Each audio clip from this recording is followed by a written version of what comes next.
ஆடு மாடும் தாரேன் கொஞ்சம் ஆமக்கறியும் தாரேன் மெட்டாங்காட்டுக்கு வாடி நாம மேய்ச்சலுக்கு போவோம். அதுக்கு அவங்க சொல்றாங்க, ஐயா நான் ஆமக்கறி தின்னேன்னு சொல்றேன்.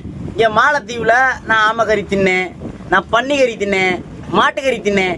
நான் தின்னேன்னு சொல்றேன், உனக்கு எங்க வலிக்குது? ஆடு மாடு வேணாம் ஆமக்கறியும் வேணாம், படிச்சு பட்டை வாங்கி நான் ஃபாரினுக்கு போறேன். ஃபாரினுக்கு வாங்க, உட்கார வச்சுட்டு உங்க வாயில சோத்த திணிப்பாங்க. குப்பை இல்லைன்னு ஒட்டை மேய்க்கணும், பன்னி மேய்க்கணும், ஆடு மேய்க்கணும், நாய் மேய்க்கணும். வெளிநாட்டில் போய் நீங்கள் என்ன வேணால் மேய்க்கலாம், கக்கூசை கழுவலாம்.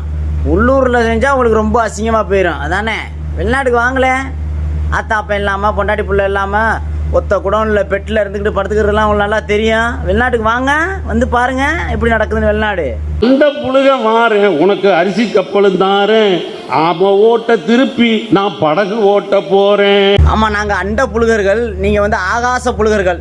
நீட்டை ரத்து செய்வோன்னு சொல்லுவீங்க, டாஸ்மார்க்கை ஒழிப்போன்னு சொல்லுவீங்க. ஆனால் நீங்களே காய்ச்சி எல்லா வாயிலையும் ஊற்றி மது நாட்டுக்கு வீட்டுக்கு உயிருக்கு கேடுன்னு போடுவீங்க. அப்புறம் போதையின் பாதை பக்கம் யாரும் செல்ல வேண்டாம் அப்படிம்பீங்க. அப்புறம் நாய்கள் மாதிரி வாகனத்துக்கு பின்னாடி எல்லாம் ஓடுவீங்க. இன்னும் நீங்கள் வந்து நல்லா புழுகுவீங்க. நாங்கள் அண்ட புழுகம், நீங்கள் ஆகாச புழுகம். சரி, அப்புறம் AK-74 அதில் செய்ய போறது போரு, திரள் நிதியும் குவியும் பாரு, நாம திங்க வேணும் சோறு. திரள் நிதி பண்ணி தான் அரசியலே நடத்துகிறான். ஆனால் நீங்கள் நிதியை கொடுத்தானே மக்களையே திரட்டுறீங்க. 200 ரூபாய்க்கும் கோழி பிரியாணிக்கும் கோட்டுக்கும் தான் ஆளை கூட்டிட்டு வர்றீங்கன்னு புள்ளி விவரம் தெளிவாக சொல்லுது. அப்புறம் பெரியார் கோட்டையை இடிக்க நீ என்ன செஞ்சு கிழிச்ச, கடற்பாருன்னு சொல்லி நீ தற்ப புல்ல எடுத்த. ஐயா, திராவிடனுக்கு ஒரு பெரியார், எங்கள் தமிழனுக்கு 1000 பெரியார். எங்கள் பாரதியார், கர்கன், காமராஜர், எங்கள் ஏபிஜே அப்துல் கலாம், அப்புறம் வாவு சிதம்பரம் பிள்ளை ஐயா, அப்புறம் எங்கள் வீரப்பனார், எங்கள் இம்மானுவேல் சேகரன், எங்கள் பசும்பொன் முத்துராமலிங்கன், எங்கள் ரெட்டமலை சீனிவாசன் ஆக 1000 பெரியார் எங்கள் தமிழ் மண்ணில் இருக்கிறார்கள்.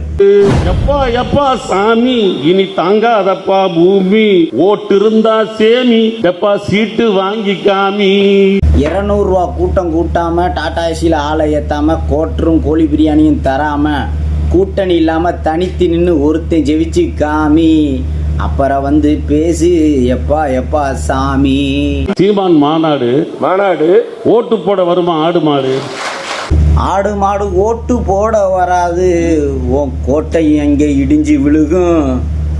ஐயா, ஆடு மாடு இல்லைன்னா அதோட உரம் இல்லாமல் வயலுக்கு கெமிக்கல் உரத்தை கொண்டு போய் போட்டு எல்லாம் நோய் வந்து புத்துநோய் வந்து செத்துக்கிட்டு இருக்கியடா. ஆடு மாடு இல்லாமல் எப்படா நீ பொழப்ப? ஆடு மாடு இல்லாமல் எப்படி பொழப்ப? பால் எங்கேருந்து வரும்? மோர் எங்கேருந்து வரும்? தயிர் எங்கேருந்து வரும்? எண்ணெய் எங்கேருந்து வரும்? நெய் எங்கேருந்து வரும்? ஆடு மாடு ஓட்டு போட வராதாமே. ஆட்டுக்கறி ஞாயிற்றுக்கிழமான கடையில் போய் ஆட்டுக்கறி கொடுங்க, காலையில் டீ குடிக்க பால் கொடுங்க, காப்பி போட்டு கொடுங்க, சோத்துல நெய்யை ஊற்றி கொடுங்க, அப்படியே தட்டில் பியல்லி வை. இதில் பாட்டு ஒரு கேடு, ஆசை வாங்கிட்டு தையத்தக்கன்னு ஆடு. ஐயாவோட கவிதை ரொம்ப ரொம்ப அருமை, நீங்க உங்க ஆட்சி தொடர்ந்தா ஏழைகளுக்கு வறுமை.